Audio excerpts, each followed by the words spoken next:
الشيطان الرجيم يا أيها الذين آمنوا اتقوا الله حق تقاته ولا تموتن إلا وأنتم مسلمون. ആദരണീയരായ മുഅ്മിനീങ്ങളെ, മുഅ്മിനാത്തുകളെ, സർവശക്തനായ അള്ളാഹുവിനെ സൂക്ഷിച്ച് നല്ല മുഅ്മിനായി, മുവഹിദായി, മുസ്ലിഹായി ജീവിക്കാൻ നാം ഓരോരുത്തരും ശ്രമിക്കണമെന്ന് അള്ളാഹുവിൻ്റെ ഭവനത്തിൽ ജുമുഅയുടെ ദിവസം വലിയ പ്രതിഫലം ആഗ്രഹിച്ചുകൊണ്ട് എത്തിയ എന്നോടും നിങ്ങളോടും ഞാൻ ഓർമ്മപ്പെടുത്തുകയാണ്, വസീയത്ത് ചെയ്യുകയാണ്. ഇടക്കരയിലെ കരുനച്ചി മഹല്ലിൽ ജീവിച്ച് ലോകത്തോട് വിട പറഞ്ഞു പോയ ധാരാളം മനുഷ്യരുണ്ട്. നമ്മുടെ പിതാക്കളിൽപ്പെട്ടവർ, നമ്മുടെ മാതാക്കളിൽപ്പെട്ടവർ,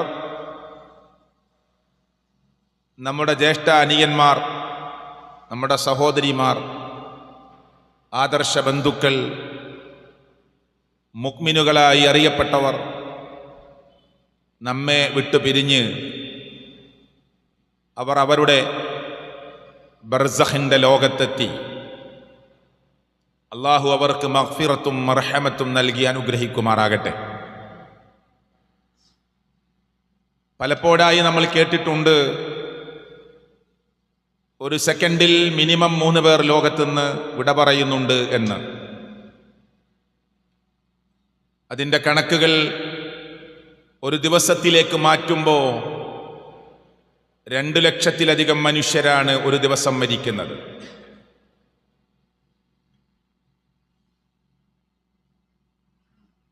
ഒരു ദിവസമാണ് പ്രിയപ്പെട്ടവരെ ലക്ഷക്കണക്കിന് ആളുകൾ മരിക്കുന്നത്.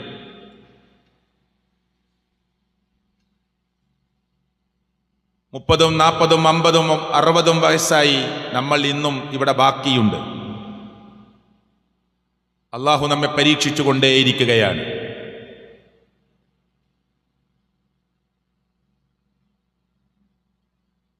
പ്രായവ്യത്യാസമില്ലാതെ നമ്മുടെ ചെറുപ്പക്കാർ നമ്മെ വിട്ടുപിരിഞ്ഞുന്ന വാർത്തകൾ കേട്ടുകൊണ്ടിരിക്കുകയാണ്.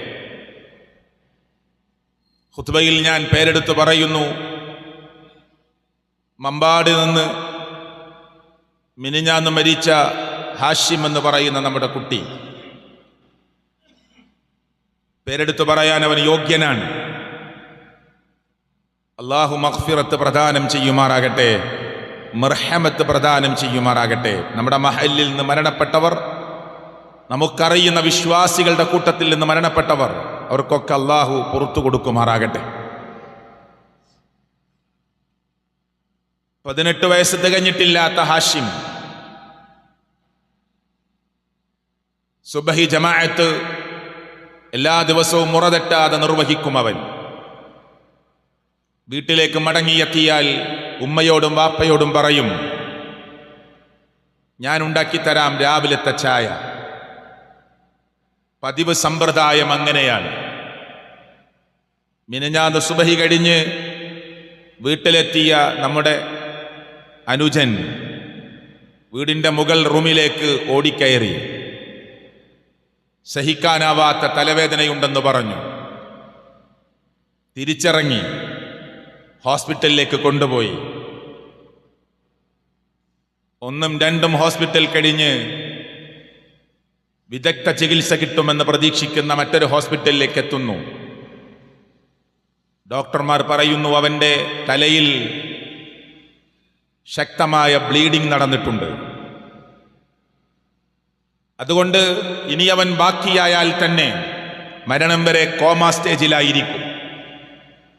നിങ്ങളെല്ലാവരും അള്ളാഹുവിലേക്ക് ദുആ ചെയ്തോളൂ എന്ന് ഡോക്ടർമാർ പറയുമ്പോൾ, കൊണ്ടുപോയ അതേ ദിവസം രാത്രി,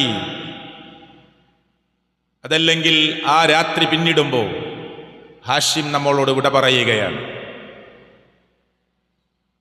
100 കണക്കിന് മനുഷ്യരാണ് നാടിൻ്റെ നാനാഭാഗത്ത് നിന്ന് അവൻ്റെ മയ്യത്ത് നമസ്കാരത്തിന് ഒഴുകിയെത്തിയത്. ഞാനിത് പറയുന്നത് എൻ്റെ മഹലിലെ ചെറുപ്പക്കാരെ, ആവേശത്തിൻ്റെ കൊടുമുടിയെന്നോണം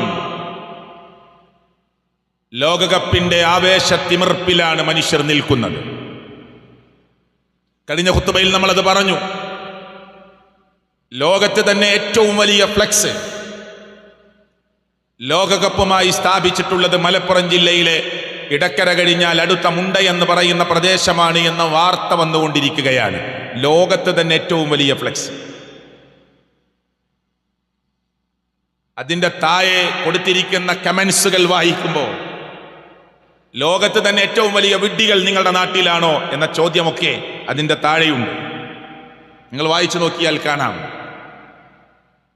എത്ര ആവശ്യങ്ങളുണ്ട് സഹോദരങ്ങളെ പണത്തിന്. എത്രയെത്ര വേദനിക്കുന്ന മനുഷ്യർ ലോകത്തുണ്ട്. കഴിഞ്ഞ ഖുത്ബയിലും ഞാൻ പറഞ്ഞു, ഒരു വേൾഡ് കപ്പ് നടക്കുമ്പോൾ അത് കാണരുത് എന്ന് നമ്മൾ പറയുന്നില്ല. അതിനോട് ഇഷ്ടമുള്ളവരുണ്ടാവാം, കാണാം. അതൊക്കെ ഒരു മനുഷ്യന്റെ വിനോദത്തിൽ അനുവദിക്കപ്പെട്ട വിനോദങ്ങളിൽ പെട്ടതാണെങ്കിൽ അത് നമുക്കാവാം. പക്ഷെ അതില്ലാത്തിനും ഒരു ലിമിറ്റുണ്ട്. ഈ കളിയിൽ പങ്കെടുക്കുന്ന കളിക്കാരുടെ പേര് ഞാൻ പരാമർശിക്കുന്നില്ല. അവർ പറയുന്നു, ഞങ്ങൾ അത്ഭുതപ്പെടുത്തുന്നു ലോകത്തിലെ മാപ്പിൽ നിന്ന് കേരളമെന്ന് പറയുന്ന പ്രദേശം. കളിക്കാരെ പറയുന്ന ലോകത്തോട്, ഞങ്ങൾ അത്ഭുതപ്പെടുത്തുന്നു മലബാർ, ഞങ്ങൾ അത്ഭുതപ്പെടുത്തുന്നു എന്ന്. ലക്ഷങ്ങളാണ് പൊട്ടിച്ചു തീർക്കുന്നത്. ഇന്നും റോഡ് സൈഡിൽ ഉറങ്ങുന്നവരുണ്ട്. എല്ലാവർക്കും വീടുണ്ടെന്ന് നമ്മൾ വിചാരിക്കേണ്ട. ഇന്നും ഒരു ചാൺ വയറിന് വേദനിക്കുന്നവർ ലോകത്തുണ്ട്. എല്ലാ പട്ടിണിയും തീർന്നുവെന്ന് നാം ആരും വിചാരിക്കേണ്ടതില്ല. എന്നിട്ട് ഈ ഖുത്ബയിൽ ഞാൻ ഒരു കാര്യം അടിവരയിട്ട് പറയുന്നു. ഈ നാടിന്റെ പരിസരത്ത് എന്നല്ല, ഈ മലപ്പുറം ജില്ലയിലും കോഴിക്കോട് ജില്ലയിലും ഈ പരിസരത്തുമൊക്കെ മലബാറിന്റെ പ്രദേശങ്ങളിലൊക്കെ സ്ഥാപിച്ചിട്ടുള്ള ഫ്ലെക്സുകൾക്ക് പിന്നിൽ വലിയ എമൗണ്ട് കൊടുത്തിരിക്കുന്നത് മുസ്ലിം ഉമ്മത്തിൽപ്പെട്ടവരായിരിക്കുമെന്ന കാര്യത്തിൽ നിങ്ങൾക്കാർക്കും തർക്കമുണ്ടാവേണ്ടതില്ല. മറ്റുള്ളവരൊക്കെ കുറച്ചുകൂടി ചിന്തിക്കുന്നുണ്ട്. അമേരിക്കയിൽ നടക്കുന്ന കളിക്ക് ഈ ഗ്രാമത്തിൽ ഒരു ബോർഡിന് തന്നെ ഞാൻ 2, 3, 5 ലക്ഷം തീർത്തിട്ട് എന്ത് ലാഭം എന്ന് 6 ദിവസം മദ്രസയില്ലാത്ത മറ്റു കൗമ് ആലോചിക്കുന്നുണ്ട് എന്നതാണ് ഞാൻ പറഞ്ഞത്. സാന്ദർഭികമായി സൂചിപ്പിച്ചതാണ്. മരണവുമായി ഞാൻ ബന്ധപ്പെടുത്തി പറഞ്ഞത്, നമ്മുടെ കടുത്തു നിൽക്കുകയാണ് ആ മരണം. ഇന്നല്ലെങ്കിൽ നാളെ നമ്മുടെ പരിസരത്തുള്ള ഹിഫ്ള് കോളേജിൽ നിന്ന് 20 ജുസ് കംപ്ലീറ്റ് ചെയ്ത് കൊറോണയുടെ സമയം പഠിക്കാൻ പ്രയാസപ്പെട്ട് കഴിയാതെ പോയ ഹാഷിം എന്ന് പറയുന്ന നമ്മുടെ അനുജൻ മിനിഞ്ഞാന്ന് രാത്രി അല്ലെങ്കിൽ പുലർച്ചെ ലോകത്തുനിന്ന് വിട പറഞ്ഞ് അവനെ എടുത്തു വെച്ച 6 അടി മണ്ണിൽ മലായിക്കത്തുകൾ വന്ന് ചോദ്യം ചെയ്ത് കഴിഞ്ഞിരിക്കുന്നു. നിഷേധിക്കാൻ പറ്റുമോ നമുക്ക്? ഇല്ല. ഇത് അല്ലാഹുവിന്റെ പ്രവാചകൻ സ്വല്ലല്ലാഹു അലൈഹി വസല്ലം പഠിപ്പിച്ച യാഥാർത്ഥ്യമല്ലേ? അതുകൊണ്ട് ചെറുപ്പക്കാരെ ഉണരണം, വിദ്യാർത്ഥികളെ നമ്മുടെ മനസ്സുകൾ ഉണരണം. ആ മാതാവ്, ആ പിതാവ്, ആ കുട്ടിയുടെ ഉമ്മയും ബാപ്പയും, മൂത്ത മകൻ അല്ല ഏത് പ്രായത്തിലുള്ളവരാകട്ടെ, 4 മക്കളിൽ മൂത്ത ആൺകുട്ടി ലോകത്തുനിന്ന് വിട പറയുമ്പോൾ ഏതൊരു വാപ്പയുടെയും മനസ്സ് പിടഞ്ഞിട്ടുണ്ടാകും. പക്ഷെ അൽഹംദുലില്ലാഹ് എൻ്റെ കുട്ടി നല്ലവനായിരുന്നു എന്ന് ആ വാപ്പയുടെ നാവ് പതുക്കെ പതുക്കെ അടുത്തു നിന്നാൽ ആ ഉപ്പയുടെ മനസ്സ് പറയുന്നത് നമുക്ക് കേൾക്കാം. കമ്പ്യൂട്ടറിൽ ഒരു വർക്ക് തീർത്ത് 40,000 രൂപ 18 വയസ്സ് തികയാത്ത കുട്ടിയുടെ കയ്യിലേക്ക് ആ വർക്ക് പൂർത്തിയാക്കിയതിന് കിട്ടുമ്പോ ആ കുട്ടി വാപ്പയോട് പറയുന്നു, ഇതിനെത്രയാണ് സക്കാത്ത്? 2.5% കണക്ക് കൂട്ടി നിങ്ങൾ എടുക്കണം, അത് അർഹതപ്പെട്ടവരിലേക്ക് കൊടുക്കണം. എനിക്ക് എന്റേതായി കിട്ടിയ പണമാണ്. അല്ലേ? പ്രയാസപ്പെടുന്ന ഒരു കുടുംബത്തെ കുറിച്ച് അറിയുമ്പോൾ നമുക്കൊന്ന് ആളുകളോട് ചോദിച്ചാൽ കുടുംബത്തെ രക്ഷപ്പെടുത്താം. നാളെ ഇറങ്ങാം, മറ്റന്നാളെ ഇറങ്ങാം എന്ന് പറയുമ്പോൾ എൻ്റെ കയ്യിൽ കുറച്ച് ക്യാഷ് ഉണ്ട്, തൽക്കാലം അതെടുക്കാം, എന്നിട്ട് നമുക്ക് ആലോചിക്കാം, സ്വരൂപിക്കാം എന്ന് പറഞ്ഞ് മുന്നിലിറങ്ങുന്ന 18 വയസ്സ് പോലും പൂർത്തിയാവാത്ത ഒരു അനുജന്റെ കഥയാണ് ഞാൻ ഈ ഖുത്ബയിൽ തുടക്കത്തിൽ വെച്ചത്. അല്ലാഹു ആ മകന് സ്വർഗം നൽകി അനുഗ്രഹിക്കുമാറാകട്ടെ. നമ്മളൊക്കെ ഒരു പ്രതീക്ഷ നമ്മളെ മക്കളെ കുറിച്ച്. സ്വഹാബിയുടെ മടിയിൽ കിടന്ന് കുഞ്ഞു മരിക്കുമ്പോ വേദനിച്ചു പോയ, പിടഞ്ഞു പോയ സ്വഹാബിയുടെ മനസ്സ് ലോകരക്ഷിതാവായ അല്ലാഹുവിനറിയുമല്ലോ. മലക്കുൽ മൗത്ത് ആകാശത്തിന്റെ മേലാപ്പിലേക്ക് കയറി ചെല്ലുമ്പോ പ്രിയപ്പെട്ടവരെ, അല്ലാഹു തആല മലക്കിനോട് ചോദിച്ചു, ആ കുട്ടിയുടെ വാപ്പ എന്താണ് പറഞ്ഞത്? അല്ലാഹ്ക്കറിയാം എന്താ പറഞ്ഞതെന്ന്. ആ കുട്ടിയുടെ വാപ്പ എന്തു വിചാരിച്ചു എന്ന് റബ്ബിനറിയാം. പക്ഷെ അല്ലാഹുവിന്റെ നടപടിക്രമത്തിൽപ്പെട്ടതാണ് ആ ചോദ്യം. മലക്കിനോട് അല്ലാഹു ചോദിച്ചു, ആ കുഞ്ഞിന്റെ വാപ്പ എന്തു പറഞ്ഞു? മലക്ക് അല്ലാഹുവിനോട് പറഞ്ഞ മറുപടി, ആ കുട്ടി ആ വാപ്പയുടെ മുന്നിൽ വെച്ച് പിടഞ്ഞു മരിക്കുമ്പോ ആ വാപ്പ 2 പദം പ്രയോഗിച്ചു. ഒന്ന് അൽഹംദുലില്ലാ, അല്ലാഹുവേ നിനക്ക് സ്തുതി എന്നാണ് ആ വാപ്പ പറഞ്ഞത്. ഇന്നാ ലില്ലാഹി വ ഇന്നാ ഇലൈഹി റാജിഊൻ, അത് 2ാമത് ആ വാപ്പ പറഞ്ഞത്. ഒന്ന് ഇസ്തിർജാൻ, ഒന്ന് അല്ലാഹുവിനെ സ്തുതിച്ചതാണ്.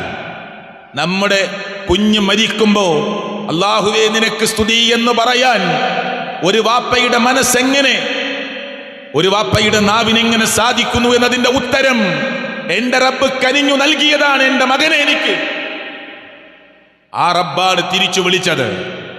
എനിക്കറിയാത്ത ഖൈറുണ്ടാവും, എനിക്ക് ബാഹ്യരൂപമേ അറിയൂ, എനിക്ക് ബാഹ്യ കാഴ്ചകളെ അറിയൂ, അതിനപ്പുറമുള്ളത് അറിയുന്ന റബ്ബ് എന്റെ മകനെ, എന്റെ മകളെ തിരിച്ചു വിളിച്ചിരിക്കുന്നു. അൽഹംദുലില്ലാ, റബ്ബേ നീ നൽകിയതാ, നീ തിരിച്ചു വിളിച്ചു, നിന്നെ സ്തുതിക്കുന്നു ഞാൻ.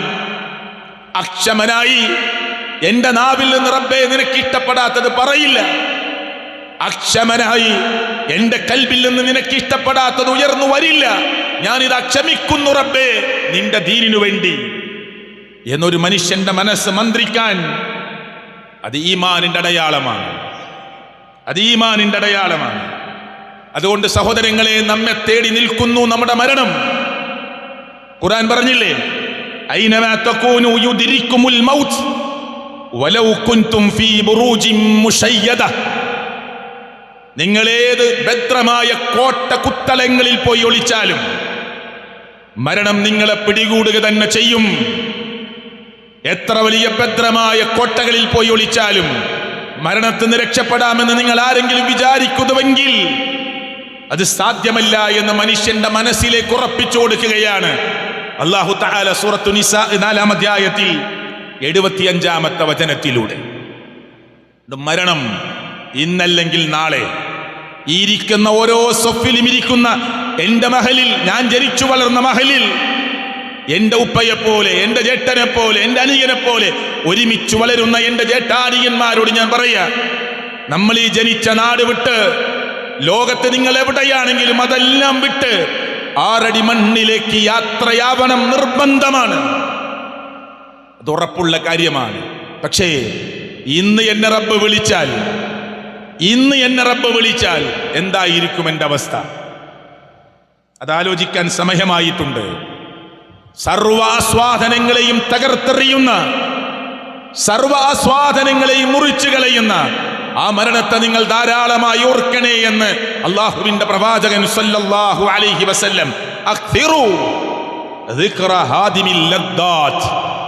ആസ്വാദനങ്ങളെ തകർത്തു കളയുന്ന സ്വപ്നങ്ങളുണ്ട് നമുക്കൊക്കെ. എന്റെ കച്ചവടം അങ്ങനെയാകണം, എന്റെ ബിസിനസ് ഇങ്ങനെയാവണം, എന്റെ വീട് എങ്ങനെയാവണം, എന്റെ മുറ്റം ഇങ്ങനെയാവണം, എന്റെ മക്കളെ ഇങ്ങനെ എത്തിക്കണം. LKG-യിൽ ചേർത്ത കുട്ടിയെക്കുറിച്ച് ഫ്യൂച്ചർ സ്വപ്നം കണ്ടുകൊണ്ടിരിക്കുന്ന നമ്മൾ, അത് നമ്മുടെ ആഗ്രഹമാണ്, അഭിലാഷമാണ്, മോഹമാണ്. പക്ഷെ പ്രിയപ്പെട്ടവരെ, സർവ ആസ്വാദനങ്ങളെയും മുറിച്ചു മാറ്റുന്ന, അടർത്തി മാറ്റുന്ന ആ മരണത്തെ നിങ്ങൾ ധാരാളമായി ഓർക്കണേ എന്ന് പ്രവാചകൻ മുഹമ്മദ് മുസ്തഫ സ്വല്ലല്ലാഹു അലൈഹി വസല്ലം. അവിടെ നമ്മൾ എവിടെ നിൽക്കുന്നു? സംസാരിക്കുന്ന ഞാനും കേൾക്കുന്ന നമ്മളിൽ ഓരോരുത്തരും എവിടെ നിൽക്കുന്നു? ഹാഷിം വിട പറഞ്ഞതുപോലെ നമ്മുടെ മോൻ നമ്മെ വിട്ട് പിരിയുമ്പോ, നാം നമ്മുടെ വാപ്പയെ വിട്ട് പിരിയുമ്പോ, നാം നമ്മുടെ ഉമ്മയെ വിട്ട് പിരിയുമ്പോ, നമ്മുടെ മാതാപിതാക്കൾ നമ്മെ വിട്ട് പിരിയുമ്പോ, പ്രിയപ്പെട്ടവരെ, നമ്മൾ ആലോചിക്കുക, എനിക്ക് വേണ്ടി ആത്മാർത്ഥമായി പ്രാർത്ഥിക്കുന്ന ഒരു മോൻ എൻ്റെ 5 മക്കളിൽ, എൻ്റെ 4 മക്കളിൽ, എൻ്റെ 3 മക്കളിൽ ഉണ്ടോ? ഈ ക്വസ്റ്റ്യൻ നമ്മുടെ ഹൃദയത്തിലേക്ക് വെക്കുക. ഉണ്ടോ ആത്മാർത്ഥമായി പ്രാർത്ഥിക്കാൻ? എൻ്റെ മോൻ ഉഷാറ നല്ല വീടുണ്ടാക്കിയിട്ടുണ്ട്, എൻ്റെ മോൻ ഉഷാറ നല്ല ബിസിനസ് ഉണ്ട്, റിയൽ എസ്റ്റേറ്റ് ഉണ്ട്, കച്ചവടമുണ്ട്, അവൻ അവന്റെ കാര്യത്തിന് പ്രാപ്തനാണ് എന്നൊക്കെ പറയുന്നവർ ഈ മഹലിൽ ഉണ്ടാവാം. എൻ്റെ മോന്റെ കാര്യത്തിൽ എനിക്ക് പേടിയില്ല. പക്ഷെ ഓന്റെ നിസ്കാരത്തിന്റെ കാര്യത്തിലോ, ഓന്റെ നോമ്പിന്റെ വിഷയത്തിലോ, ഓന്റെ ദീനിന്റെ വിഷയത്തിലോ, അള്ളാഹുവിനെ ഭയപ്പെടുന്ന വിഷയത്തിലോ, പടച്ചവനെ മറക്കുന്ന കാര്യത്തിൽ ജാഗ്രത പാലിച്ചുകൊണ്ട് അവൻ ഉപദേശിക്കാൻ, പണം സമ്പാദിച്ച് ബിസിനസ് കച്ചവടങ്ങൾ നടത്തി നമ്മുടെ വീട് മോടി കൂട്ടുമ്പോ, സൗകര്യങ്ങൾ ഒരുക്കുമ്പോ, നമ്മുടെ മോന്റെ ദീനിനെ കുറിച്ച്, നമ്മുടെ ദീനിനെ കുറിച്ച്, ചെന്ന് കിടക്കാനുള്ള 6 അടി മണ്ണിനെ കുറിച്ച് ആലോചിക്കുന്നുണ്ടോ നമ്മൾ? അതാലോചിക്കണമെന്നാണ് ഞാൻ ഈ പറഞ്ഞത്. പരിശുദ്ധ ഖുർആൻ പറഞ്ഞു, ഫലൗലാ ഇദാ ബലഗത്തിൽ ഹുൽഖൂം. ഖുർആന്റെ ചോദ്യമാണ്, തൊണ്ടക്കുടിയിൽ നിങ്ങളുടെ മരണവെപ്രാളം ഇങ്ങനെ എത്തുന്ന സമയമുണ്ടല്ലോ, എന്നിട്ട് അല്ലാഹു എന്തിനാ ഇത് ചോദിക്കുന്നത്? ആർക്ക് കഴിഞ്ഞടോ അതിനെ പിടിച്ചു നിർത്താൻ? തൊണ്ടക്കുടിയിൽ ഇങ്ങനെ മരണം വന്ന് ഗൊറഗൊറ ശബ്ദം, വാപ്പാന്റെ വാങ്ങനെ പൊളിയാണ്, നാവിങ്ങനെ ഉള്ളിലേക്ക് വലിയാണ്.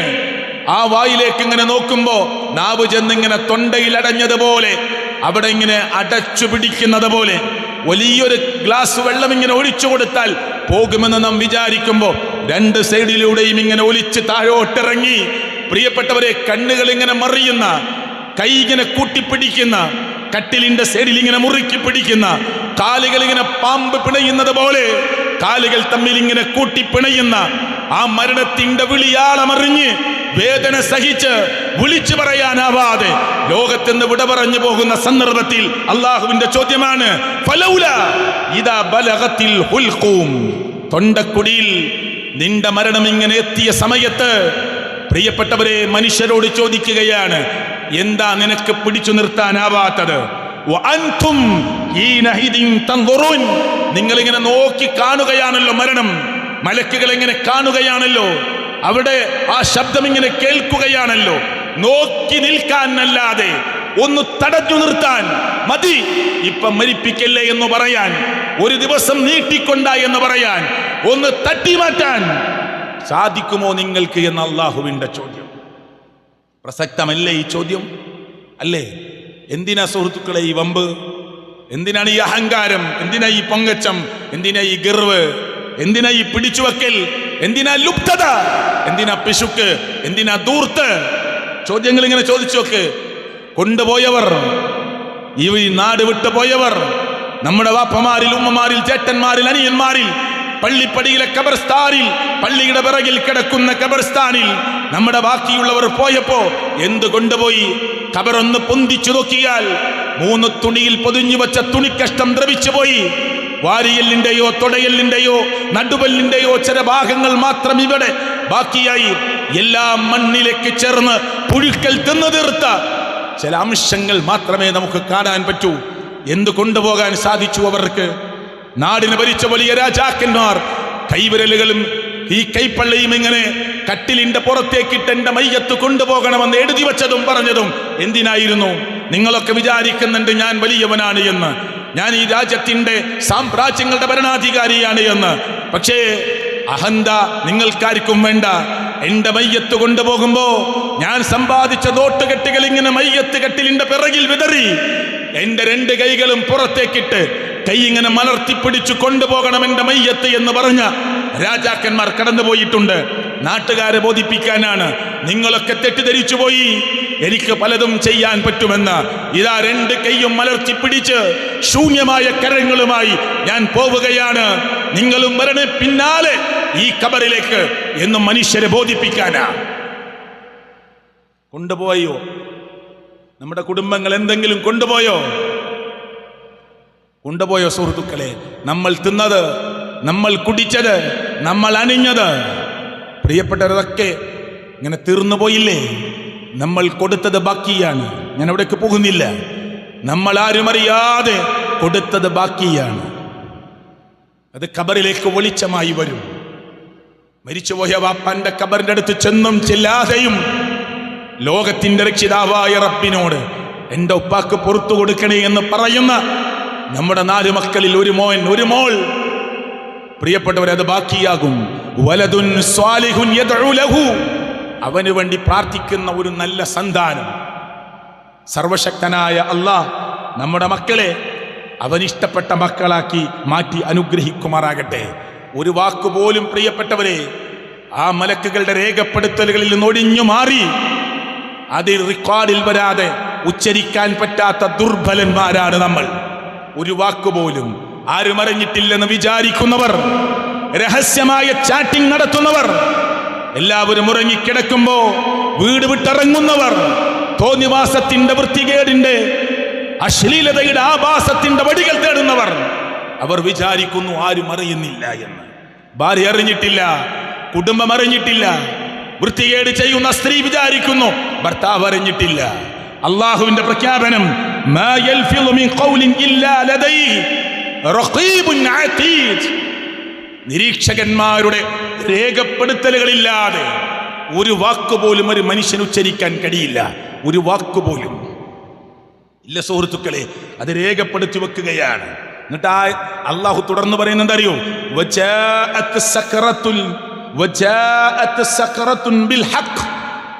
മരണം അതിന്റെ വെപ്രാളം, അതിന്റെ യാഥാർത്ഥ്യവും കൊണ്ടുവരികയാണ്. മരണവെപ്രാളം അതിന്റെ യാഥാർത്ഥ്യം കൊണ്ടുവരികയാണ്. എങ്ങനെയുള്ള മരണം? നീ ഒഴിഞ്ഞു മാറാൻ ശ്രമിച്ച, അല്ലേ, നീ വിട്ടുമാറാൻ ശ്രമിച്ച, മാറി നിൽക്കാൻ ശ്രമിച്ച ആ മരണം ഇതാ അതിന്റെ മരണവെപ്രാളവുമായി വന്നിരിക്കുകയാണ്. പ്രവാചകൻ മുഹമ്മദ് റസൂൽ സല്ലല്ലാഹു അലൈഹി വസല്ലമയേക്കാൾ ഒരു മുഅ്മിൻ, ഒരു മുത്തഖി, ഒരു മുഖ്ലിസ് ഇല്ല, ലോകത്തുണ്ടായിട്ടില്ല, ഇനി ഉണ്ടാവുകയില്ല. ആ പ്രവാചകൻ സല്ലല്ലാഹു അലൈഹി വസല്ലമയുടെ മരണം പല തവണകളായി നിങ്ങൾ കേട്ടിട്ടുണ്ടാവാം. പക്ഷെ ഒരു വാക്ക് ഞാൻ പറയട്ടെ. ആ പ്രവാചകൻ സല്ലല്ലാഹു അലൈഹി വസല്ലമ ആയിഷ ബീബി റളിയല്ലാഹു അൻഹയുടെ ഷോൾഡറിലേക്ക് ചെരിഞ്ഞ് മടിത്തട്ടിലേക്ക് ഊർന്നിറങ്ങി, കാല് ചുരുട്ടി, കാല് നിവർത്തി, കൈകൾ ഇങ്ങനെ ആകാശത്തിലേക്ക് ഉയർത്തിപ്പിടിച്ച്, യാ ആയിഷ ഇന്നലിൽ മൗതി ലസക്കറാത്ത്, ആയിഷ വല്ലാത്ത വേദനയാണ്, അസ്വസ്ഥതയാണ് മരണത്തിന് എന്ന് പറഞ്ഞ് കരഞ്ഞുപോയ പ്രവാചകൻ മുഹമ്മദ് മുസ്തഫ. അതിൻ്റെ മേലെ കയറാൻ നമുക്ക് പറ്റുമോ സുഹൃത്തുക്കളെ? ഈമാന് കൊണ്ട് കഴിയില്ല, ലോകത്തൊരാൾക്കും കഴിയില്ല. ആ മുഅ്മിനുകളുടെ നേതാവായ, നാളെ ആ മുത്ത് നബിയിൽ നിന്ന് ശുപാർശ നാം പ്രതീക്ഷിക്കുന്ന, ഖബറിൽ നിന്ന് ആദ്യം എഴുന്നേൽക്കുന്ന, പോരാ സ്വർഗത്തിന്റെ 8 വാതിലുകളിൽ ഇഷ്ടമുള്ള വാതിൽ, അവിടെ ചെന്ന് മുട്ടി വിളിച്ച് അത് തുറക്കാൻ ആവശ്യപ്പെടാൻ അവകാശം കൊടുത്ത അള്ളാഹുവിന്റെ പ്രവാചകൻ മുഹമ്മദ് മുസ്തഫ, അള്ളാഹ് കൊടുത്ത അനുവാദമാണ്. ആ പ്രവാചകനെ മറികടക്കാൻ നമുക്ക് കഴിയുമോ? ആ പ്രവാചകനാണ് മരണത്തിന്റെ സമയത്ത് അസ്വസ്ഥനാകുന്നത്. 2 പേരുടെ മരണവേദന ഞാൻ അനുഭവിക്കുന്നു ആയിഷ എന്ന് അള്ളാഹുവിന്റെ പ്രവാചകൻ സല്ലല്ലാഹു അലൈഹി വസല്ലമ റബീഉൽ അവ്വൽ 12 തിങ്കളാഴ്ച ഉച്ചക്ക് മുമ്പായി, സുബഹിക്ക് ശേഷം റസൂൽ കരീം സല്ലല്ലാഹു അലൈഹി വസല്ലമ ലോകത്തോട് വിട പറയുമ്പോൾ ആ അനുഭവങ്ങളെ ഇസ്ലാമിക അധ്യാപനങ്ങൾ ഒപ്പിയെടുത്ത് രേഖപ്പെടുത്തി വെച്ചിട്ടുണ്ട്. ആ പ്രവാചകന്റെ ഈമാനിനെ മറികടക്കാൻ നമുക്കാർക്കെങ്കിലും കഴിയുമോ? അങ്ങനെ ചിന്ത പോലും ഒരു മുസ്ലിമിന് സാധ്യമല്ല. എന്നിട്ട് ആ പ്രവാചകൻ വേദനിച്ചു. എന്നിട്ടും എന്തേ നമുക്ക് ബോധോദയമില്ലാതെ പോകുന്നത്? നമുക്ക് ചിന്ത ഉണരാത്തത്? നമ്മുടെ ആലോചനകളും ചിന്തകളുമൊക്കെ ഈ ഭൗതികമായ, താൽക്കാലികമായ, നൈമിഷികമായ, നശ്വരമായ, തുച്ഛമായ ഈ ആസ്വാദനങ്ങളിൽ ചുറ്റിപ്പറ്റി നിൽക്കുന്നത് എന്തുകൊണ്ടാണ് എന്ന ചോദ്യം നമ്മൾ നമ്മളോട് ചോദിക്കണം. ഇത് മാത്രമാണ് ഞാൻ ഈ ഖുത്ബയിൽ നിങ്ങളെ ഓർമ്മപ്പെടുത്താൻ ആഗ്രഹിച്ചിട്ടുള്ളത്. ഈ ചോദ്യം ഉണ്ടാകണം. ഒരാൾ മരിക്കുമ്പോൾ നമ്മുടെ മനസ്സിലേക്ക് ഇങ്ങനെ വരും ചിന്ത. നമ്മുടെ മഹലിൽ നിന്ന് പലരും മരിച്ചിട്ടുണ്ട്, ഞാൻ ആരുടെയും പേര് പരാമർശിക്കുന്നില്ല. എൻ്റെ വാപ്പയടക്കം ഇവിടെ ഇരിക്കുന്ന പല ആളുകളുടെയും ഉപ്പമാർ, ഭാര്യമാർ, ഭർത്താക്കന്മാർ, മക്കൾ, ചെറുപ്പക്കാർ പലരും നമ്മെ വിട്ടുപിരിഞ്ഞിട്ടുണ്ട്. അള്ളാഹു അവിടെ കബറിടങ്ങൾ വിശാലമാക്കി കൊടുക്കുമാറാകട്ടെ. അള്ളാഹു അവർക്ക് മഗ്ഫിറത്തും മർഹമത്തും നൽകുമാറാകട്ടെ. നമ്മൾ പ്രാർത്ഥിച്ചു എന്നതുകൊണ്ട് മാത്രം ഒരാൾ രക്ഷപ്പെടുവോ? ഇല്ല. അത് നമുക്ക് അള്ളാഹു വെച്ചൊരു നിയമമാണ്. നമ്മൾ പ്രാർത്ഥിക്കണം. ആ കബറിൽ കിടക്കുന്ന ആളുടെ കബറിന്റെ അടുത്ത് ചെന്ന് കണ്ണീരോടുകൂടി നമ്മൾ ദുആ ചെയ്യുന്നു. പക്ഷെ കബറിൽ കിടക്കുന്ന ആള് അള്ളാഹ്ക്ക് ഇഷ്ടപ്പെടാത്ത ഒരാളാണെങ്കിൽ നമ്മുടെ പ്രാർത്ഥന അയാൾക്ക് ഫലവത്താകുമോ? ഇല്ല, ഒരിക്കലുമില്ല. പിന്നെന്താ, ചെറിയ മിസ്റ്റേക്കുകൾ ഒരു മനുഷ്യൻ എന്ന നിലക്ക് സംഭവിച്ചു പോയത്, പ്രിയപ്പെട്ടവരെ, നമ്മൾ പ്രാർത്ഥിക്കുമ്പോൾ റബ്ബ് അയാൾക്ക് പുറത്തു കൊടുക്കും. സന്താനങ്ങൾ മാതാപിതാക്കൾക്ക് വേണ്ടി ദുആ ചെയ്യുമ്പോൾ ആ ദിവസം ഖബർ ഇങ്ങനെ വിശാലമാക്കും. ആ ഖബറാളി പോലും ചോദിച്ചു പോകുമെന്നാണ്, എങ്ങനെ കിട്ടി ഈ ഒരു ഇളവ് എന്ന്. മക്കളുടെ പ്രാർത്ഥനയാണത്, മക്കളുടെ ദുആ ആണ്. ശരിക്കാത്മാർത്ഥമായി ചിന്തിച്ചോളി. ഈ മഹലിലിരിക്കുന്ന എൻ്റെ ജേട്ടന്മാർ, എൻ്റെ അനിയന്മാർ, മാതാപിതാക്കളുടെ പ്രായമുള്ളവർ, നമ്മുടെ മക്കളുടെ അവസ്ഥ എന്താണ്? ശരിക്കാലോചിക്കണം, അല്ലേ? ഇപ്പൊ ഗവൺമെന്റ് ലഹരിക്കെതിരെയുള്ള ശക്തമായ ഒരു നീക്കം നടത്തിക്കൊണ്ടിരിക്കുക. ഞാനൊരു കണക്കൊന്നും പറയുന്നില്ല. എത്ര ചെറുപ്പക്കാരെയാണ് സുഹൃത്തുക്കളെ പോലീസ് പിടിച്ച് ക്വസ്റ്റ്യൻ ചെയ്തുകൊണ്ടിരിക്കുന്നത്. ലഹരിയുടെ അമിതമായ ഉപയോഗം നമ്മുടെ മക്കളെ എവിടെ എത്തിച്ചിരിക്കുന്നു? ചിന്തിക്കണ്ടേ? ആലോചിക്കണ്ടേ? ഒരു രക്ഷിതാവിനോട് നിങ്ങളുടെ കുട്ടി ഇന്ന സ്ഥലത്തുണ്ടെന്ന് പറഞ്ഞാൽ നല്ല മനസ്സോടെ അതുണ്ടോ എന്നറിയാൻ അന്വേഷണം നടത്തുകയല്ല ഒരു വാപ്പ ചെയ്യുന്നത്. പറഞ്ഞവനോട് ദേഷ്യപ്പെടുകയാണ്. സ്വകാര്യമായി അയാളെ വിളിച്ച് നിങ്ങളുടെ മോനെ ഒന്ന് കരുതണേ, സൂക്ഷിക്കണേ, ആ ചങ്ങാതിമാരുടെ കൂട്ടത്തിൽ കാണുന്നുണ്ട് എന്ന് പറഞ്ഞാൽ ഉടനെ ചോദിക്കുന്ന ചോദ്യം എന്താ? ഇവിടെ പാരാ ഇത്ര നല്ലത്? പിന്നെ ഒരാൾക്ക് പറഞ്ഞു കൊടുക്കാൻ, അറിയിച്ചു കൊടുക്കാനുള്ള മനസ്സുണ്ടാകുമോ? ഉടനെ തരുന്ന മറുപടിയാണ്, ഇവിടെ ആരാ ഇത്ര നല്ലത്? നിങ്ങളുടെ മോനെ കള്ളുകുടിയന്മാരുടെ കൂട്ടത്തിൽ, ലഹരി ഉപയോഗിക്കുന്ന ആളുകളുടെ കൂട്ടത്തിലുണ്ട്. നിങ്ങൾ ഈ കാണുന്ന പുറംപൂച്ചുകളല്ല, പലരുടെയും ഉള്ളിലുള്ളത് രഹസ്യമായി പല ലഹരിയും കൈമാറുന്നവർ നമ്മുടെ നാടിന്റെ പരിസരത്തുണ്ട്. സൂക്ഷിക്കണേ എന്ന് പറയുമ്പോൾ മറ്റുള്ളവരെ കുറ്റപ്പെടുത്തി ഒഴിഞ്ഞു മാറിയാൽ നിങ്ങളുടെ മോൻ ചെന്നുപെടാനുള്ള അപകടത്തിൽ നിന്ന് രക്ഷപ്പെടുമോ? നമ്മൾ ചോദിക്കേണ്ട ചോദ്യമാണ്. പ്രവാചകൻ സല്ലല്ലാഹു അലൈഹി വസല്ലമ കുല്ലു മുസ്കിരിൻ ഹറാം, ലഹരി ഉണ്ടാക്കുന്ന എന്തും നിങ്ങൾക്ക് നിഷിദ്ധമാണ് എന്ന് പ്രവാചകൻ. കുല്ലു ശറാബിൻ അസ്കറ ഫഹുവ ഹറാം, ലഹരി ഉണ്ടാക്കുന്ന ഏത് പാനീയവും നിങ്ങൾക്ക് നിഷിദ്ധമാണ്. അത്ര ഗൗരവത്തിലാണ് പഠിപ്പിച്ചത്.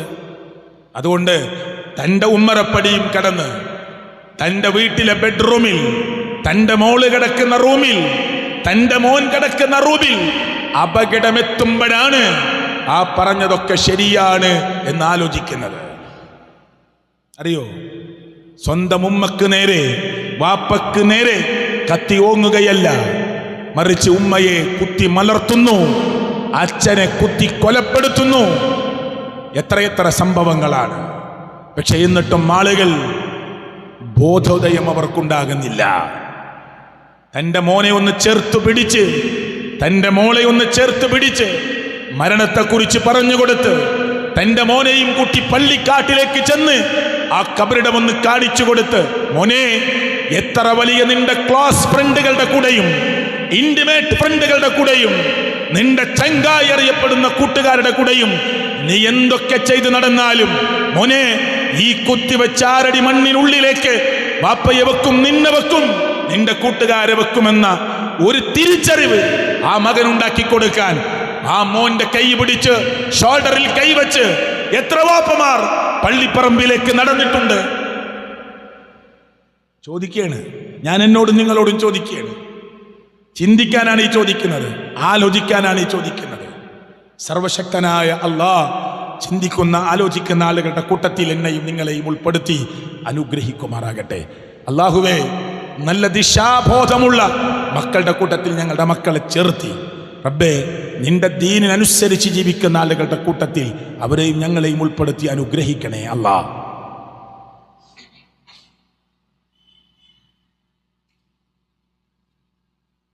അൽഹംദുലില്ലാഹ് വസ്സലാത്തു വസ്സലാമു അലാ റസൂലില്ലാഹി വഅലാ ആലിഹി വസഹ്ബിഹി അജ്മഈൻ. ഇത്തഖുല്ലാഹ്. ബഹുമാന്യരായ മുഅ്മിനീങ്ങളെ, മുഅ്മിനാത്തുകളെ, അല്ലാഹുവിനെ സൂക്ഷിച്ച് നല്ല മുഅ്മിനായി, മുസ്ലിമായി, മുവഹിദായി ജീവിക്കാൻ ആത്മാർത്ഥമായ പരിശ്രമം ഉണ്ടാകണമെന്ന് ഞാൻ എന്നോടും നിങ്ങളോടും ഓർമ്മപ്പെടുത്തുകയാണ്. ഹറാമിനേക്കാൾ കടുത്ത കുറ്റമായി ബിദ്അത്തിനെ ഇസ്ലാം എണ്ണിയിട്ടുണ്ട്. ഇത് ധാരാളം സംസാരിക്കേണ്ട ഒരു സമയമാണ്. അങ്ങോട്ട് പോകുന്നില്ല. കള്ള് കുടിക്കുന്ന ഒരാൾ ഒരുപക്ഷെ കുറ്റബോധം വന്ന് നന്നാവാം. വ്യഭിചരിച്ച ഒരു മനുഷ്യൻ ചെയ്തത് അപരാധമാണ്, അക്രമമാണ്. പക്ഷെ അവൻ്റെ മനസ്സിൽ ഇതൊന്നും ചെയ്യാൻ പാടില്ലാത്തതാണ് എന്ന് തോന്നാം. പശ്ചാത്തപിച്ചു മടങ്ങാനുള്ള ചാൻസുകളുണ്ട്. പക്ഷേ ദീനിലില്ലാത്ത ഒരു കാര്യം ദീനിലുണ്ട് എന്ന് വിചാരിച്ച്, നന്മയാണ് എന്ന് വിചാരിച്ച് ചെയ്തുകൊണ്ടിരിക്കുന്ന പല കർമ്മങ്ങളും കുറ്റബോധം മനസ്സിലേക്ക് വരില്ല.